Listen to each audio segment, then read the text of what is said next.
देखो राम जी ने जो काम अधूरा छोड़ा वो भगवान कृष्ण ने पूरा कैसे किया समझना। अच्छा भाई, हनुमान जी बोले अब हम हार गए, हमें आज्ञा दो अर्जुन जी।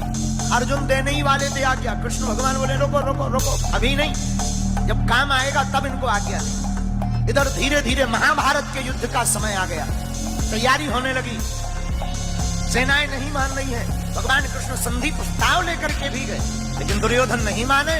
भगवान समझ गए अब युद्ध होगा, तो अर्जुन से कहा अर्जुन जी अब युद्ध के बिना काम नहीं चलना है, अब हनुमान जी को बुलाओ। वो जो वचन दिया था, जो हम कहेंगे वो करेंगे, अब वचन निभाओ। तो अर्जुन भगवान कृष्ण हनुमान जी के पास आए, कहा कि आपने जो शर्त हारी थी अब उसको पूरा करना है। हनुमान जी बोले आज्ञा करो। अर्जुन जी बोले सरकार बताओ क्या मांगना है। भगवान कृष्ण बोले अर्जुन, राम अवतार में हमारा युद्ध इनके बिना पूरा नहीं हुआ था, और कृष्ण अवतार में भी हमारा युद्ध इनके बिना पूर्ण नहीं होगा। अर्जुन जी बोले इनकी क्या जरूरत है, क्या हम कम है? भगवान बोले कम तो हम भी नहीं थे। भगवान कृष्ण बोले कम तो हम भी नहीं थे, फिर भी हमें इनकी जरूरत पड़ी। अगर ये ना होते तो वो युद्ध पूर्ण नहीं होता। अर्जुन जी बोले मतलब? हे अर्जुन, अगर हनुमान जी ना होते, समुद्र पार कौन करता अगर हनुमान जी ना होते?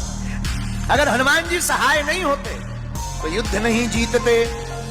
और महाभारत में भी युद्ध है अर्जुन, बिना हनुमान जी के नहीं जीता जा पाएगा। हनुमान जी बोले अब आज्ञा है, ठीक है, लेकिन हनुमान जी हाथ जोड़ के विनोद में बोले सरकार हम तो राम जी के चरणों में रहते हैं। भगवान कृष्ण बोले इस बार हमारे सिर पे रह लेना। देखो यही भगवान की दयालुता है। राम अवतार में जो राम जी के चरणों में हनुमान जी थे, पर यही कृष्ण अवतार में उल्टा हो रहा। कृष्ण अवतार में हनुमान जी कृष्ण भगवान के ऊपर, ध्वज के ऊपर विराजमान है। अच्छा बोले महाराज और तो सब ठीक है, एक बात हो। बोले क्या? हमारी एक आदत है। क्या? बोले युद्ध के बीच बीच में सत्संग सुनने की आदत है। अर्जुन जी बोले जय हो। हनुमान जी बोले क्यों? बोले अगर सत्संग ही होना होता तो युद्ध होता, वहां तुम्हें कोई प्रवचन सुनाएगा कि लड़ेगा? हनुमान जी बोले देखो हमारे राम जी तो बहुत अच्छे थे, धर्म रथ का वर्णन करते थे युद्ध में भी। बोले हमको बीच बीच में सत्संग सुनने की आदत है। अर्जुन जी बोले अब आप ही निपटो, ये सत्संग मांग रहा है ये महाभारत। तो भगवान कृष्ण बोले कोई बात नहीं, आप हाँ बोलो, हम आपको सत्संग भी सुनाएंगे। अब हनुमान जी आए महाभारत में, रथ के ऊपर एक ध्वज लगाया, ध्वज के ऊपर हनुमान जी को स्थान दिया, इसलिए उस रथ का नाम ही कपि ध्वज पड़ गया। और हनुमान जी विराजमान भय ध्वज पर। भीष्म महाराज जब अर्जुन के सामने लड़ने के लिए आए, भीष्म पितामह ऐसे बलवान योद्धा जिनके सामने अच्छे अच्छे लोग कांपते थे, महाराज भीष्म पितामह युद्ध करने आए और बाण मारे तो अर्जुन का रथ थोड़ा पीछे हो गए, लेकिन जब अर्जुन बाण मारे तो पीछे दूर गिर जाए। अर्जुन जी हंसकर बोले भगवान कृष्ण से, नीचे देखो नीचे, अपना इतना जा रहा, उनका के देखो कितना पीछे जा रहा, नीचे देखो नीचे। भगवान बोले ऊपर देखो, किसके कारण कम जा रहा ये देखो। और यही मानो हम लोगों को शिक्षा है कि हम लोग अगर भूपर हैं क्योंकि भगवान हमारे ऊपर है।